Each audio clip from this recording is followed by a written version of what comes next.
نحمده ونصلي ونسلم على رسوله الكريم.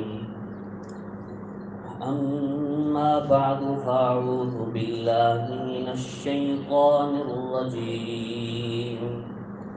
بسم الله الرحمن الرحيم.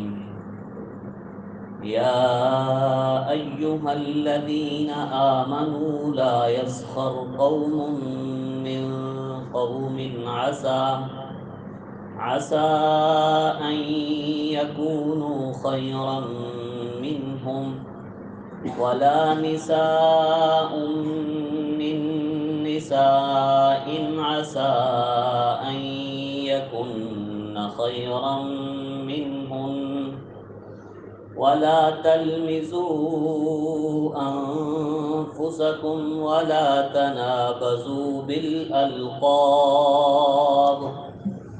بئس الاسم الفسوق بعد الإيمان ومن لم يتب فأولئك هم الظالمون. صدق الله العظيم. درود پاک. اللهم صل على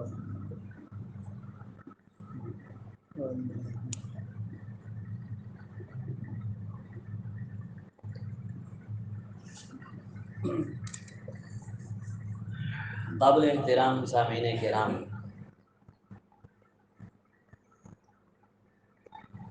سورہ حجرات میں اصلاح معاشرہ کے 7 قوانین میں سے 4 قوانین آپ سماعت فرما چکے. آخری قانون یہ تھا کہ مسلمانوں کو چاہیے آپس میں محبتیں بانٹیں، ایک دوسرے کے ساتھ مل کے رہیں، کیونکہ اللہ نے انہیں رشتہ اخوت میں پرویا ہے. تو بھائی بھائی کا گریبان پکڑے اچھا نہیں لگتا. 5واں قانون بھی اسی رشتہ اخوت کو دوام بخشنے کے لیے رب ذوالجلال نے ذکر فرمایا ہے کہ تم ایک دوسرے کو عزت دو، ایک دوسرے کی تذلیل نہ کرو، ایک دوسرے کی تحقیر نہ کرو. لا يسخر قوم من قوم، کوئی جماعت دوسری جماعت کی مسخری نہ اڑائے، یعنی اس کا کوئی ایسا فعل، اس کا کوئی ایسا قول، اس کا کوئی ایسا عیب ذکر کرے جس کی وجہ سے لوگ اس پہ ہنسنے لگیں اور اس مسلمان جماعت کی یا مسلمان فرد کی دل آزاری ہو. اللہ فرماتے ہیں اس چیز کی تمہیں اجازت نہیں ہے. تو اس آیت میں اللہ نے 3 چیزوں سے ہمیں منع کیا. سب سے پہلی استہزاء، یعنی دوسرے کے عیبوں کو اس طرح ذکر کرنا کہ لوگ اس سے ہنسنے لگے. دوسرے نمبر پہ ہے کسی کو تانا نہ دو. تیسرے نمبر پہ ہے ایک دوسرے کے برے برے نام نہ رکھو، برے لقبوں کے ساتھ ایک دوسرے کو نہ پکار. تو یہ 5ویں قانون میں میرے رب نے اصلاح معاشرہ کے لیے 3 چیزیں ذکر فرمائی. اب ہر ایک پہ تھوڑی سی مفصل گفتگو پیش خدمت ہے. سب سے پہلی چیز ہے استہزاء، مسخری. اس کا مفہوم علامہ قرطبی رحمۃ اللہ علیہ نے یہ لکھا ہے کہ کسی بھی شخص یا کسی بھی قوم کا کوئی عیب لوگوں کو ہنسانے کے لیے بیان کرنا. ایک شخص میں کوئی فطرتی عیب ہے، اس کی آنکھوں میں ٹیڑھ پن ہے جسے ہم بھینگا کہتے ہیں، تو لوگوں کے سامنے کہنا کہ یہ بھینگا جا رہا ہے. اب مقصد کیا ہے کہ لوگ اس کے اس عیب پہ ہنسے. اسی طرح اور کسی میں کوئی جسمانی کمی قدرت کی طرف سے رکھ دی گئی، لوگوں کو ہنسانے کے لیے اس عیب کا ذکر کرنا، زبان سے ذکر کرنا یا اشاروں سے ذکر کرنا. کسی کے ہاتھ میں مسئلہ ہے تو ہاتھ کے اشارے سے اسے تکلیف دینا، کسی کے پاؤں میں مسئلہ ہے تو پاؤں کے اشارے سے اسے تکلیف دینا، یہ نص قطعی کی روح سے حرام ہے۔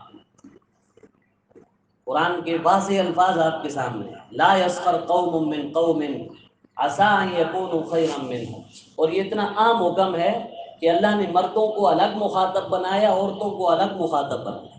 اے ایمان والے مردوں، تم دوسرے مردوں کا تمسخر نہ اڑاؤ، کیوں؟ ہو سکتا ہے جن کو تم حقیر سمجھ رہے ہو وہ تم سے 1000 گنا رب ذوالجلال کے ہاں بہتر۔ اب دیکھیے نا، حضرت بلال حبشی کو کوئی موٹے ہونٹوں سے، کوئی چھوٹی آنکھوں سے، کوئی کالی رنگت سے، کوئی غلام ہونے سے حقیر سمجھتا تو وہ کتنا اپنا نقصان کرتا کہ حضرت بلال حبشی میں یہ عیب تو ہیں، آنکھیں چھوٹی ہیں، ہونٹ موٹے ہیں، رنگ کالا ہے، نسل در نسل غلام بن کے بک رہے ہیں، لیکن بہتر کتنے ہیں کہ امام الانبیاء صلی اللہ علیہ وسلم کی سواری پکڑ کے جب تک وہ جنت میں داخل نہ ہوں گے اس وقت تک کوئی شخص داخل نہیں ہوگا۔ عسیٰ ان یکونوا خیرا منہم، جس کی آپ تذلیل کر رہے ہیں، جسے آپ کالا ہونے کا طعنہ دے رہے ہیں، جسے آپ چھوٹی آنکھوں کا طعنہ دے رہے ہیں، جسے آپ مختلف قسم کے برے برے عیب ذکر کر کے اس کا استہزاء اڑا رہے ہیں، وہ رب کے ہاں کتنا مقام و مرتبہ رکھتا ہے اور تمہارا کیا مقام و مرتبہ ہے۔ اور عورتوں کو کہا ہے، عورتوں تم بھی ایک دوسرے کا تمسخر نہ اڑاؤ، ایک دوسرے کا استہزاء نہ کرو، ایک دوسرے کا ایسا مذاق نہ بناؤ جس کی وجہ سے لوگ اس پہ ہنسنا شروع کر دیں۔ اب قرآن کا اسلوب یہ ہے کہ مردوں کو الگ مخاطب بنایا کہ مردوں تم نے مردوں کے ساتھ ایسی گفتگو نہیں کرنی، عورتوں کا الگ ذکر کیا، ولا نساء من نساء، اے عورتوں تم نے عورتوں کا تمسخر نہیں اڑانا، لیکن یہ نہیں کہا کہ اے مردوں تم نے عورتوں کا تمسخر نہیں اڑانا اور اے عورتوں تم نے مردوں کا تمسخر نہیں اڑانا۔ کیوں؟ مرد عورت میں اختلاط جائز ہی نہیں، مرد عورت کا اتنا گھل مل جانا کہ وہ ایک دوسرے کے ساتھ مذاق کرنے لگے، ایک دوسرے کو تانے دینے لگے، یا اتنی بات آگے بڑھ جائے کہ ایک دوسرے کے ساتھ بے تکلف گپ شپ شروع کر دیں، اس کا تو اسلام میں تصور ہی نہیں ہے، تو اس لیے اس صورت کا قرآن نے ذکر ہی نہیں کیا۔ مرد مردوں کے ساتھ تمسخر نہ کریں، عورتیں عورتوں کے ساتھ تمسخر نہ کریں، تو اسلام یہ چاہتا ہے کہ مرد و عورت کا بلا ضرورت اختلاط نہ ہو، مردوں کے ساتھ گھلے ملے رہیں، عورتیں عورتوں کے ساتھ گھلی ملی رہیں، عورت کے جو محرم ہیں ان کے ساتھ وہ بیٹھے گپ شپ لگائے، بے تکلفی سے باتیں کریں، اس میں کوئی حرج نہیں ہے۔ دوسرے نمبر پہ آ گیا جی، وَلَا تَلْمِزُوا أَنفُسَكُمْ، قرآن کہتے ہیں اپنے آپ کو تانا نہ دو۔ انفسکم کا لفظی معنی یہی ہے، اپنے آپ کو تانا نہ دو۔ وہ اپنے آپ کو کون تانا دیتے ہیں؟ تو مفسرین نے واضح لکھا، انفسکم سے مراد اپنے مسلمان بھائی کو تانا نہ دو، اپنے مسلمان بھائی کو تانا، اپنے مسلمان بھائی کو تانا دینا، اوے تو تو ایسا تھا، تو تو ویسا تھا، تو نے یہ کام کیا تھا، تو نے یہ کام کیا تھا، تو یہ اس کو تانا دینا در حقیقت اپنے آپ کو تانا دینا۔ یہ وہ مسلمان ہے نا، وہ تو ایک جسم کی طرح ہے، تو اسے تانا دینا در حقیقت اپنے آپ کو تانا دینے کے مترادف ہے۔ تو یہ تانے مینے بجے یہ پڑھے لکھے لوگوں کا، سمجھدار لوگوں کا کام نہیں ہے، یہ لوفر لفنگے لچر قسم کے لوگ جو قرآن و سنت سے واقفیت نہیں رکھتے، کسی قسم کی تعلیم انہوں نے حاصل نہیں کی، یہ ان لوگوں کا کام ہے۔ انہیں بھی چاہیے کہ اس سے اجتناب کریں، لیکن جب پڑھے لکھے شخص ایک دوسرے کو تانے دیتے نظر آتے ہیں تو قرآن کی آیت انہیں پکار کے کہتی ہے، لا تلمزوا انفسکم، تم مسلمان بھائی کو تانا دے رہے ہو، کس منہ سے مسلمان بھائی کو تانا دے رہے ہو جبکہ تم اور وہ ایک ہی ہو۔ اس طرح قرآن کہتا ہے لا تقتلوا انفسکم، اپنے آپ کو قتل نہ کرو، وہاں بھی یہی ہے کہ اپنے مسلمان بھائی کو قتل کرنا اپنے آپ کو قتل کرنے کے مترادف ہے۔ تیسرے نمبر پہ ولا تنابزوا بالالقاب، ایک دوسرے کے برے نام نہ رکھو، برے لفظوں سے ایک دوسرے کو نہ پکارو، کسی شخص کو ایسے نام سے پکارنا جسے وہ ناپسند سمجھتا ہو، یہ حرام ہے، اگرچہ ظاہری طور پہ اس کا اچھا نام ہی کیوں نہ ہو، آپ لے رہے ہو او صوفی صاحب، اب اس بندے کو اچھا نہیں لگتا کہ مجھے صوفی بلایا جائے تو یہ حرام ہے۔ بے شک اچھا نام، آپ اچھا نام لے رہے ہیں لیکن اس شخص کو ناپسند ہے۔ اور بسا اوقات یہ ہوتا ہے کہ ایک نام بظاہر تو برا ہوتا ہے لیکن اس شخص کی پہچان بن جاتا ہے، وہ محسوس نہیں کرتا، تو اس صورت میں وہ نام لینے میں کوئی حرج نہیں ہے۔ لیکن ایسا نام جس سے کسی مسلمان کی دل آزاری ہو، یہ قرآن مقدس کی واضح آیت ہے کہ ایسا کام کرنا بالکل حرام ہے۔ برے برے لقب نہ رکھو، اچھے نام، خواہ اس کا اچھا نام جو اس کے ماں باپ نے رکھا ہے یا وہ اپنے لیے کوئی اور اچھا نام پسند کرتا ہے، اپنی کوئی کنیت رکھ لیتا ہے، اپنا کوئی تخلص رکھ لیتا ہے، اسے کوئی لقب مل جاتا ہے تو بے شک ان ناموں کے ساتھ پکارو۔ اس طرح نبی کریم صلی اللہ علیہ وسلم کی کنیت تھی ابو القاسم، ابو القاسم، اور آپ کو یہ پسند تھی، اور اتنی پسند تھی آپ نے کہا کہ میری زندگی میں بھائی میرے سوا کوئی بندہ ابو القاسم کی کنیت نہ رکھے۔ تو آپ بازار میں جا رہے تھے نا، کسی نے آواز دی یا ابو القاسم، آپ نے پیچھے مڑ کے دیکھا، وہ کہنے لگا یا رسول اللہ میں تو فلاں کو بلا رہا ہوں۔ آپ نے فرمایا بھائی یہ کنیت میں نے رکھی ہوئی ہے، یہ کسی اور کی کنیت نہ رکھی جائے۔ تو اس طرح کوئی اچھا لقب، اچھی کنیت جس کو اگلا شخص پسند کرتا ہے، ویسے بھی نا اگر آپ کسی کے دل میں جگہ بنانا چاہتے ہیں تو اسے اس نام سے بلائیں جس نام کو وہ پسند کرتا ہے۔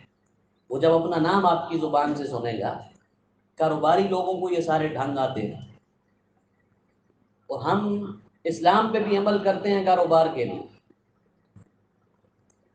وہی شخص اپنی ذاتی دکان پہ بیٹھا ہوتا ہے، اپنے کلینک پہ بیٹھا ہوتا ہے، اس کے اخلاق کیسے ہوتے ہیں؟ آپ ڈاکٹروں کی مثال دیکھ لیں، سرکاری اسپتال میں ان کے پاس جائیں، یہ منہ تک نہیں لگاتے، ان سے کوئی چیز پوچھو انہیں غصہ آ جاتا ہے، اور شام کو جب اپنے کلینک پہ بیٹھتے ہیں تو پھر ان کا اخلاق قابل دید ہوتا ہے، عزت کے ساتھ، محبت کے ساتھ۔ تو ہمارے اخلاق بھی یہ رہ گئے ہیں، ہمارا اسلام بھی اتنا رہ گیا ہے، بس ہمارے مفاد کے تابع ہے، ہمارے کاروبار کے تابع ہے۔ بھائی نہیں، ہم مسلمان ہیں، ہم نے ہر مسلمان کو عزت دینی ہے، چاہے وہ امیر ہو یا غریب، وہ گورا ہو یا کالا، وہ چھوٹا ہو یا بڑا۔ اللہ کہتے ہیں اسے عزت دو، محبت دو، اس کا مذاق نہ اڑاؤ، اسے لوگوں کے سامنے ذلیل نہ کرو، اسے تانے نہ دو، برے برے لقب سے اس کو نہ پکار۔ آگے اللہ بڑی عجیب بات کہتے ہیں، اللہ کہتے ہیں بئس الاسم الفسوق بعد الایمان۔ بھائی تم مومن ہو نا، تم نے کلمہ پڑھا ہے نا، تو جب تم یہ برے کام کرو گے تو تمہارے نام کے ساتھ فاسق لگ جائے گا۔ کسی کو برے نام سے پکارا، کسی کو طعنہ دیا، کسی کا استہزاء کیا، بھئی مومن ہونے کے بعد مومن کے ساتھ یہ فاسق کا لفظ یہ زیب نہیں دیتا، یہ تو سنا ڈھکنا نہیں، ایسے نہ کرو، تم مومن ہو، مومن بن کے رہو، یہ فاسقوں والے کام چھوڑ دو جس کی وجہ سے تمہارے نام کے ساتھ فسق کی نسبت کی جائے کہ یہ گناہ کرتا ہے، یہ برے برے نام رکھتے ہیں، یہ ایسے کرتا ہے، یہ ویسے کرتا ہے۔ یا دوسری تفسیر اس کی یہ بھی کی گئی ہے بئس الاسم الفسوق بعد الایمان، ایک بندہ ایمان لا چکا ہے، توبہ طائب ہو چکا ہے، تو پچھلے گناہ کی وجہ سے اس کا برا نام لینا یہ بہت قبیح حرکت ہے۔ ایک شخص ماضی میں بدکار تھا، اب وہ توبہ طائب ہو چکا ہے، اب اسے زانی کہہ کے پکارنا یہ کتنی بری بات ہے۔ ایک شخص پہلے چور تھا، اس نے چوری کیے وہ مال واپس کر دیا، توبہ کر دی، اب کسی موقع پہ سے کہنا تو تو وہی چور نہیں ہے، تو وہی ڈاکو نہیں ہے، تو وہی بدکار نہیں ہے۔ بھائی ایمان کے بعد، توبہ کے بعد اس طرح کے نام اچھے نہیں لگتے۔ آگے اللہ فرماتے ہیں وَمَن لَّمْ يَتُبْ فَأُولَٰئِكَ هُمُ الظَّالِمُونَ، یہ بھائی غلط کام ہے، ان سے توبہ کرو۔ اگر توبہ نہیں کرو گے علم آ جانے کے بعد بھی، پھر بھی طعنے دو گے، برے نام پکارو گے اور دوسروں کا تمسخر اڑاؤ گے، تو پھر جان لو کہ تم ظلم کرنے والے ہو، اور ظلم کرنے والوں کو اللہ پسند نہیں کرتا۔ وَمَا عَلَيْنَا إِلَّا الْبَلَاغُ۔